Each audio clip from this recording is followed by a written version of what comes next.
Boa noite a todos. Primeiramente, eu gostaria de agradecer o convite mais uma vez, de estar aqui nessa casa tão querida. Conheço a Vera lá do Centro Espírita que eu frequento, né, as palestras dela. Então, é um prazer muito grande, uma honra estar aqui, de verdade, tá? Prazer é nosso. Hoje eu vou falar sobre a prece. Um tema que tem me tocado muito ultimamente. E quando nós lemos o Evangelho de Jesus, quando nós lemos o Novo Testamento, através dos evangelistas, nós percebemos que frequentemente Jesus se afastava para orar. Jesus, antes de tomar uma decisão, ou como forma de agradecimento, em diversos versículos você encontra: subiu ao monte, orou, afastou-se para orar, retirou-se para orar. O fato de Jesus se afastar para orar é uma constante. E esses momentos, eles revelam aspectos importantes da humanidade de Jesus e de sua total entrega ao Pai, à vontade do Pai. Então, lá no comecinho, ele retirou-se ao deserto para orar. Jejuou os 40 dias, mostrando o tempo de preparação e fortalecimento para essa missão, para esse ministério que ele iria exercer na terra. Ele orou para a escolha dos 12 apóstolos. Naquele tempo, subiu ao monte, passou a noite orando. Quando desceu, chamou os seus discípulos e dentre deles escolheu 12. Jesus buscava a vontade do Pai antes de qualquer decisão. Após a multiplicação dos pães, e lembrando esse exemplo, essa passagem da multiplicação dos pães, se a gente olhar a ordem cronológica, Jesus tinha acabado de saber da morte de João Batista. Ele se entristeceu, pegou um barco, rumou à outra margem do rio. Chegando lá, encontrou corações necessitados de ouvi-lo. Se compadeceu daquelas pessoas e pregou. No final, aquelas pessoas famintas se compadeceu e, além de ter dado o alimento espiritual, ele sabia que precisava fornecer o alimento material. E depois ele mandou os apóstolos para outra margem do rio, subiu a montanha para orar sozinho, provavelmente para agradecer, para se comunicar com o alto, e conseguinte também andou sobre as águas, que foi aquele evento, né, que Pedro ainda pede para ele: mestre, deixa eu ir até ti. No Getsemane, antes da crucificação, em que ele dizia: Pai, se possível, afasta de mim este cálice. Orou por 3 vezes.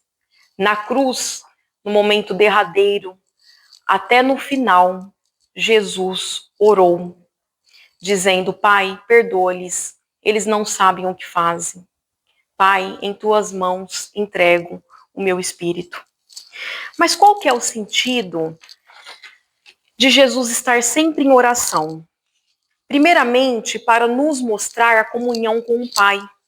Então, Jesus, sendo um espírito da ordem crística, mesmo assim, ele buscava a comunhão com o Pai, em fazer e obedecer a sua vontade, os seus desígnios, para servir de exemplo para nós. Se Jesus, um espírito como ele, orava, fazia o uso da prece, imagina nós, então, o quanto é importante para nós. Então, Jesus, ele ensina a orar antes de agir.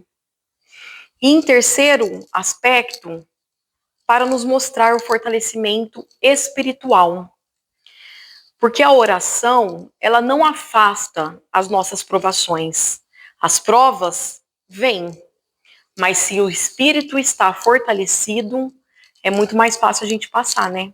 A gente sempre encontra uma luz, um caminho, um fortalecimento, as forças para acordar e seguir em frente. Então a oração é luz, é vida, é bálsamo. E aí nós adentramos numa parte sobre a eficácia da prece. Então, dentro de nós, todos nós temos dentro de nós 5 potencialidades físicas, né? 5 potencialidades orgânicas.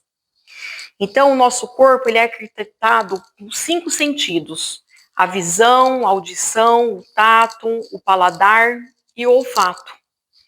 Mas também nós temos, como predisposição orgânica, um sexto sentido. Um sexto sentido que é encontrado ali no nosso cérebro, uma glândula endócrina chamada de glândula pineal ou epífise, que é nessa glândula que mantém esse canal chamado mediunidade, que todos nós temos em maior ou menor grau, uns mais ostensivos, mas todos nós temos. Então, a mediunidade é uma predisposição orgânica que, através dela, nós conseguimos se comunicar, né, ter uma relação de comunicação mais estreita com o alto. Martins Peralva, no livro O Pensamento de Emmanuel, além das dois tipos de características de prece, de modalidade de prece que nós encontramos na doutrina, ele ainda cita 4 modalidades. A primeira delas é a prece horizontal. É aquela prece que corre no sentido da vida material. É aquela prece em que nós pedimos apenas coisas materiais. Senhor, me ajuda a ganhar na loteria. Eu tenho jogando tanto tempo. Então, é as coisas materiais que nos importam. Nós temos também uma prece que é chamada prece vertical. Nessa prece, nós não estamos preocupados com as coisas da vida material, e sim com as coisas do espírito. É aquela prece que nós fazemos para o alto. Senhor, auxilia o meu coração a vencer as minhas más tendências, as minhas imperfeições. Senhor, me auxilia a passar pelas provas e dificuldades da vida. Então, é uma prece que nós estamos preocupados com as coisas do espírito. E tem também a prece inclinada, que é o que muitos de nós normalmente fazemos, que é uma mescla das duas. Nós pedimos a coisa material, mas também a coisa espiritual. Senhor, me ajuda a vender minha casa, porque eu preciso ajudar o meu filho que está passando situações difíceis. Então, é uma mescla das duas coisas. E nós também temos, e essa é muito interessante, que é a prece descendente. É a prece que a gente faz fazendo mal, querendo o mal do outro. Mas nós fazemos essa prece? Será que tem alguém que ora para pedir o mal do outro? A vingança. Senhor, ele fez mal para o meu filho, que ele pague por isso. Que ele cumpra igualmente, igual o que fez sofrer meu filho. Travestida de um sentimento de justiça, mas uma prece de vingança. É normal no momento da explosão, da raiva, você solta as palavras. Então ele fala, essa é a prece descendente. E na doutrina espírita, nós encontramos 2, que é a prece intercessória. É a prece sincera, aurida do coração, aquela prece que sai do coração em favor de outro, seja ele encarnado ou desencarnado. É a prece de uma mãe que pede pelo filho. Chico não fala quando uma mãe ora, ela arrebenta, arromba as portas do céu? Então é a prece de uma mãe. E ele está lá, essa prece intercessória, ela está lá na questão 662 do Livro dos Espíritos. Pode-se orar utilmente pelos outros? O espírito daquele que ora está agindo pela vontade de fazer o bem. Pela prece atrai ele os bons espíritos que se associam ao bem que deseja fazer. E nós temos também a prece refratada, que é aquela prece que a gente faz para um desencarnado, só que ele não está em condições de atender o solicitante, aquele que faz a prece. Um exemplo disso é a prece de Avelina, no livro de André Luiz, Entre a Terra e o Céu. A Avelina, ela está passando por situações muito difíceis, né? Muitas provações, e ela ora para a mãe, para a genitora, que está desencarnada. Só que a mãe não está em condição de atendê-la. Só que essa menina, a Avelina, ela faz uma prece tão verdadeira, tão sincera, que essa prece chega lá no alto, na equipe de André Luiz, e eles vão até lá atendê-la. Nenhuma prece dita verdadeiramente com o coração fica sem resposta. Então, o alto sempre ajuda.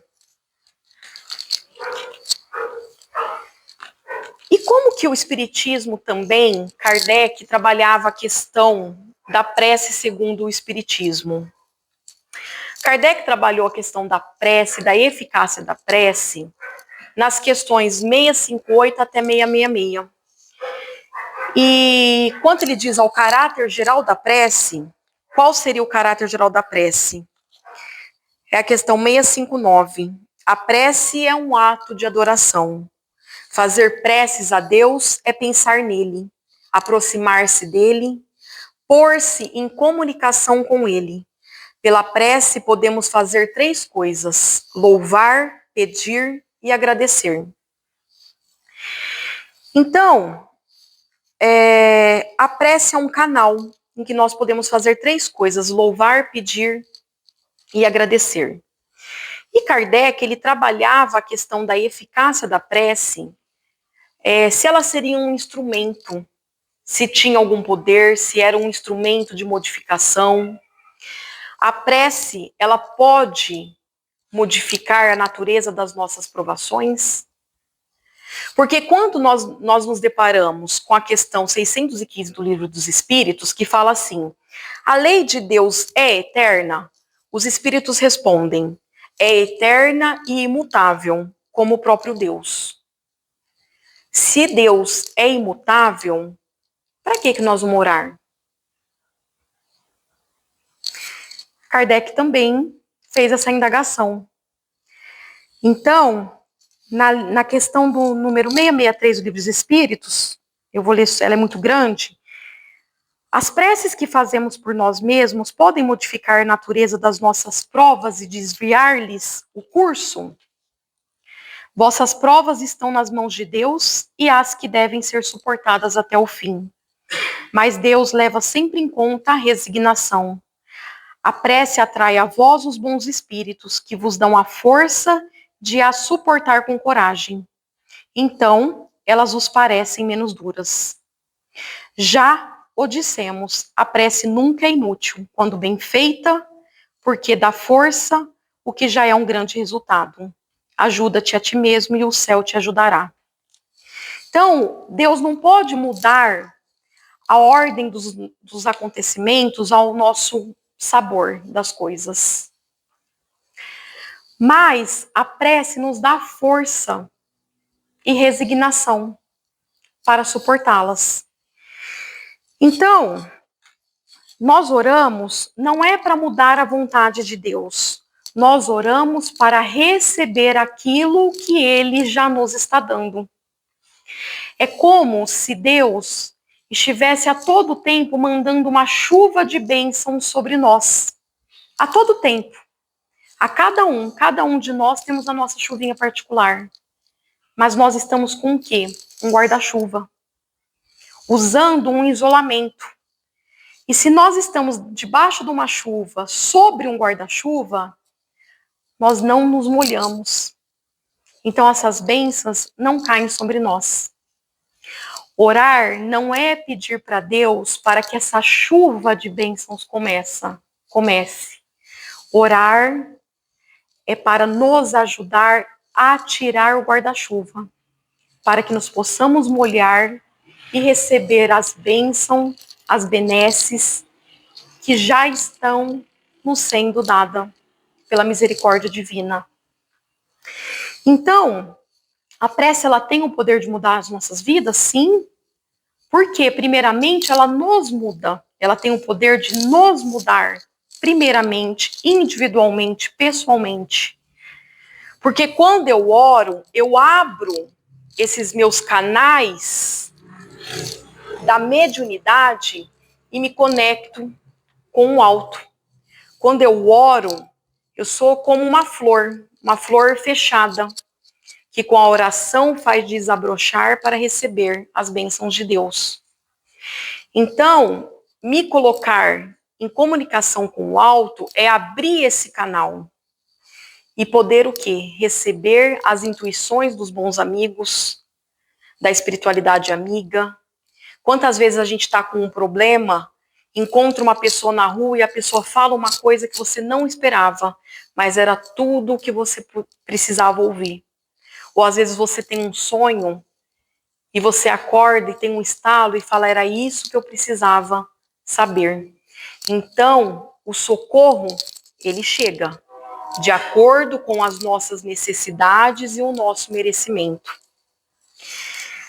Nós temos no livro Nas Fronteiras da Loucura, de Manuel Filomeno de Miranda, uma jovem que ela está na rua, está em vias de ser atacada por um grupo de homens com desequilíbrio do sexo, e ela ora. Na verdade, ela já tinha orado antes de sair.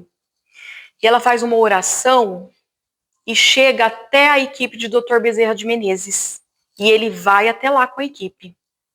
Chegando lá, ele coloca uma energia, um jorro de energia naqueles homens, e eles perdem o movimento, essa jovem consegue se desvencilhar. E aí, Bezerra de Menezes, ele vê que está vindo uma viatura da polícia, ele consegue se sintonizar com o pensamento do motorista, ele entra pelaquela viela com o carro e os homens se afastam. Então, impede que o pior aconteça. E por mais que essa moça, depois Bezerra de Menezes fala, ela tinha como um resgate, uma provação, porque em outras vidas ela levou pessoas também ao desequilíbrio do sexo, ela era uma menina com retidão de vida. Era uma menina que já tinha não só absorvido a doutrina espírita, e lá fala especificamente que ela era espírita, mas ela vivenciava o evangelho com Cristo. E foi a aprovação dela amenizada. Então ela teve o merecimento de ser socorrida. Então a prece é um canal de comunicação, é o que abre o meu coração para que eu entre em comunicação com o alto, com a espiritualidade amiga, com a misericórdia divina. Como seria esse pedir? Esse pedir, né? No Evangelho, nós temos em Mateus, pedi e obtereis. Ele fala, pedi e dar-se-vos-á, buscai e encontrareis, batei e abrir-se-vos-á, porque aquele que pede, recebe, o que busca, encontra, e ao que bate, abrir-se-lhe-á. Isso é um convite de Jesus à prece constante, confiante, à responsabilidade de pedir, de saber pedir. Então é um ensinamento muito profundo. Pedir, orar com sinceridade. A prece, ela não precisa aquela prece longa que você faz, quase vira um mantra ali, falando. Uma prece simples. Eu posso estar na minha casa lavando louça e estar fazendo uma prece. Porque a prece, ela não tem ritual específico. Você pode estar no meio de turbilhão de coisas e estar em prece. Então, a prece é manter, na medida do possível, e conforme nós consigamos, se manter em comunicação com o alto, com um pensamento com o alto, né? No dia a dia, no trabalho, a caminho do trabalho. Então, orar é pedir com verdade, com sinceridade e abrir o canal de comunicação com o alto. Buscar é buscar as respostas, é buscar o caminho, seja estudando, seja vivenciando o evangelho. Não só devemos nos instruir, mas procurar pôr em prática, que é o mais difícil, né? A gente lê, mas na hora de colocar em prática dá um trabalhinho, né? E o bater, ele é bater na porta do conhecimento, é saber bater na porta certa. E como a gente sabe qual porta bater? Porque a gente se preparou. Ora, se a prece é comunicar com o alto, eu estou vivenciando, já percebi, estou começando a minha reforma íntima, estou me instruindo. É igual quando você vai fazer uma prova. Se você estudou, você consegue acertar a questão. Se você está mais ou menos em dúvida, você fica em dúvida e acaba chutando. Então, tem um preparo para isso. Tem todo um preparo. E o preparo começa aqui dentro, dentro de nós. Então, orar é agir e confiar. Porque Deus nos ajuda, mas Ele não nos poupa do esforço pessoal de cada um. Allan Kardec, ele fala, toda prece é ouvida, nem sempre atendida nos moldes que desejamos. Às vezes a gente pede uma coisa esperando receber exatamente aquilo que a gente pediu. Mas Deus, Ele sim nos conhece, sabe das nossas necessidades reais. E nós somos atendidos e recebemos de acordo com o nosso merecimento. Então, então a gente já falou aqui sobre a prece, já deu uma estrutura, uma classificação. Como que é esse pedir? Vamos pensar numa pessoa em depressão. Ela ora, ela fala, Senhor, me ajuda a sair disso.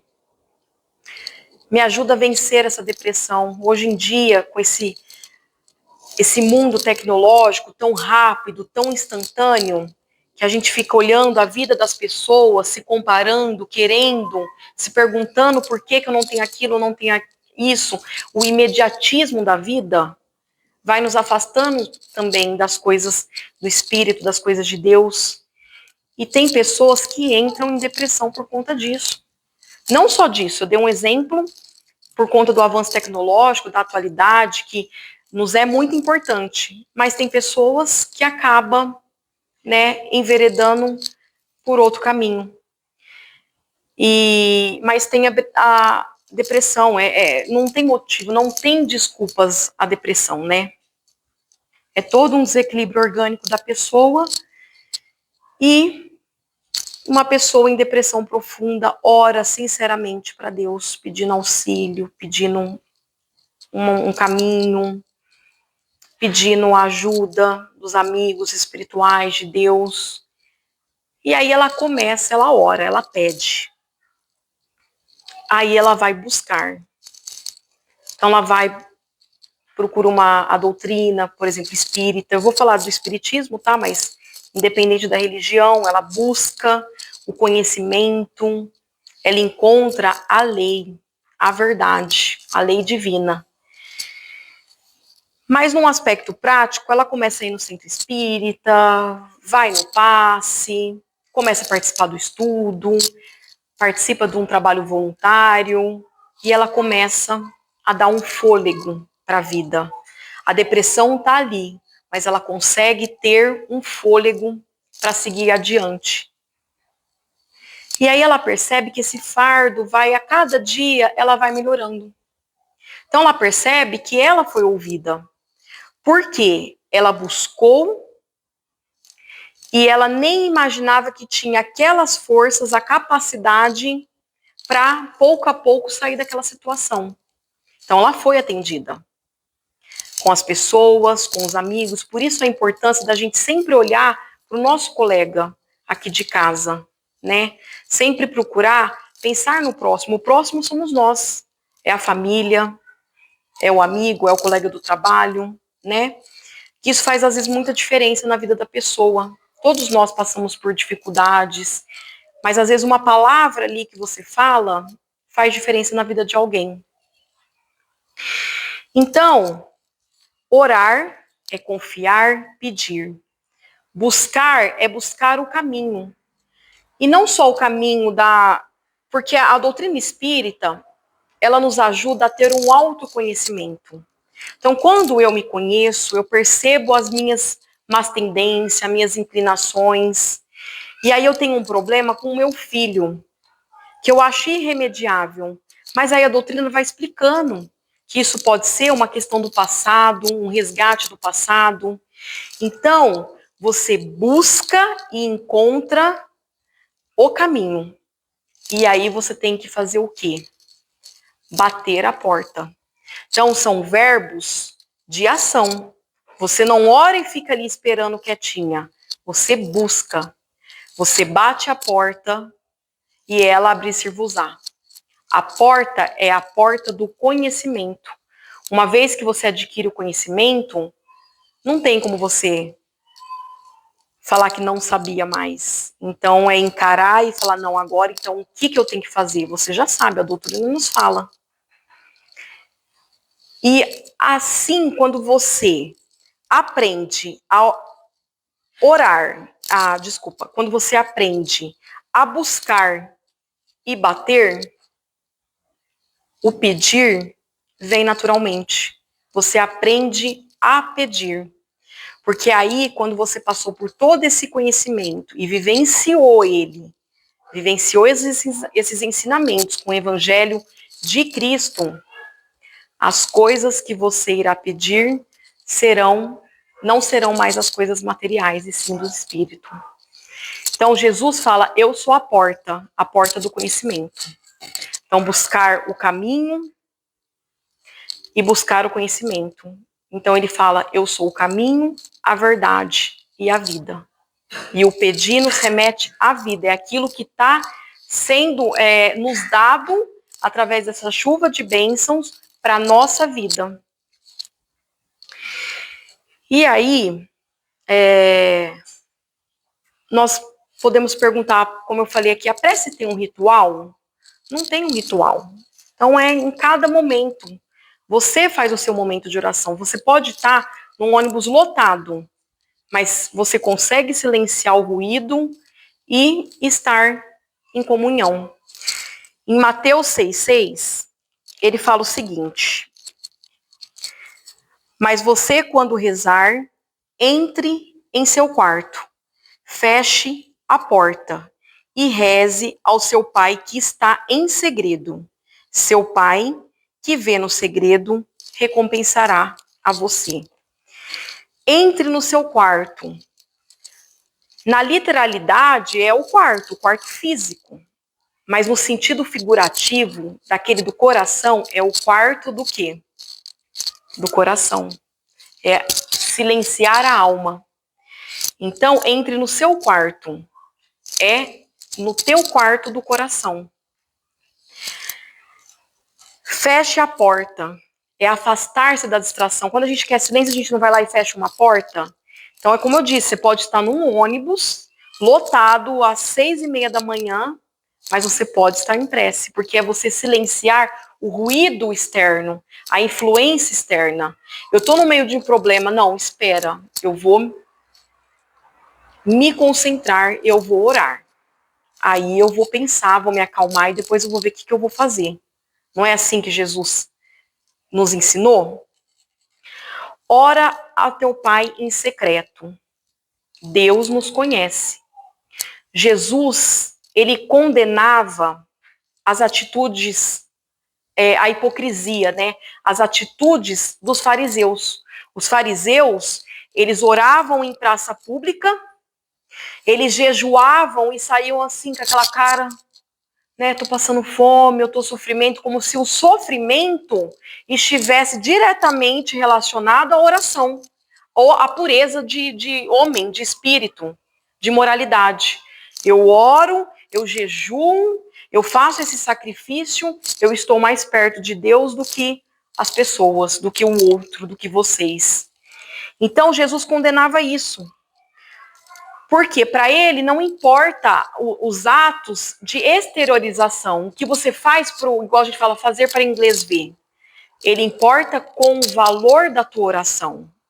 Isso não requer palavras, não requer, às vezes, até uma prece silenciosa, quando você está tão agoniado, você não tem condições de exteriorizar palavras, de sair palavras, o silêncio é uma oração.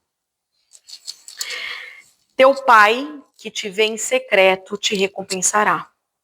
Teu pai irá te responder de acordo com o seu merecimento e com a sua necessidade, que só ele sabe as nossas reais necessidades. E qual que é a recompensa? É isso que eu falei.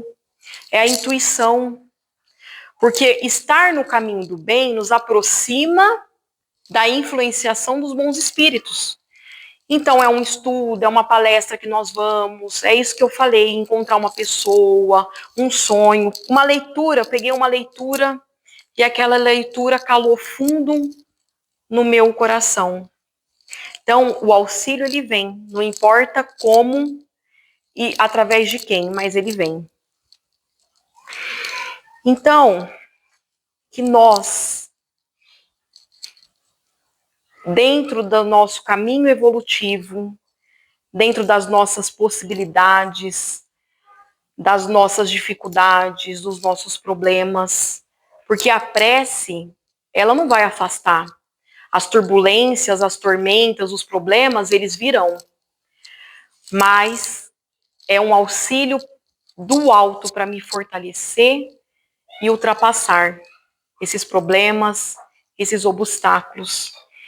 Então, que nós podemos nos voltar ao exemplo de Jesus e que possamos fazer aquilo que ele nos ensinou, quando ele, por diversas vezes, se afastava para orar. E eu gostaria de deixar aqui que a gente terminasse com aquela oração mais linda e poderosa que ele nos ensinou, que é o Pai Nosso. Pode? Vamos. Todo mundo ora comigo?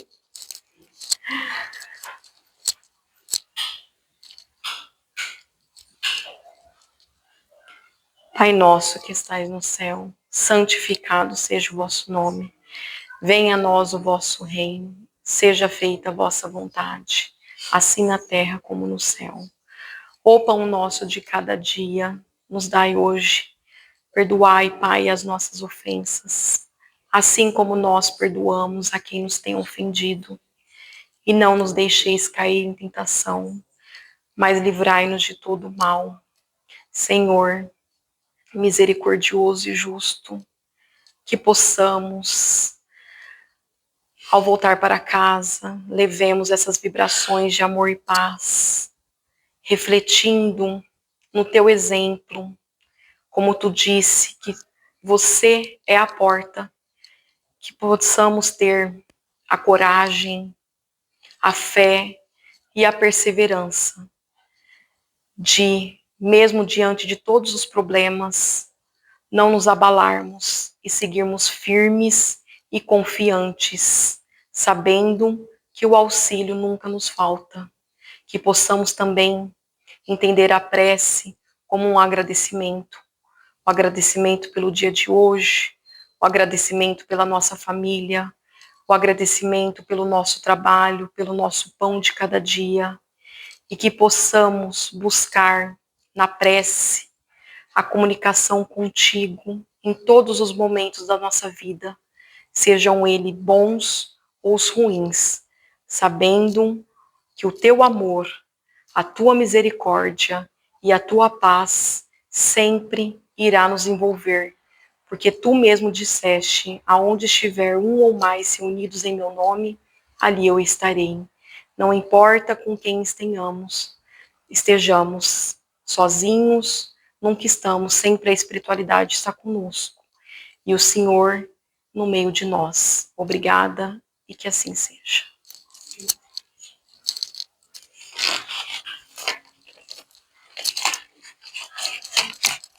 Muito obrigada.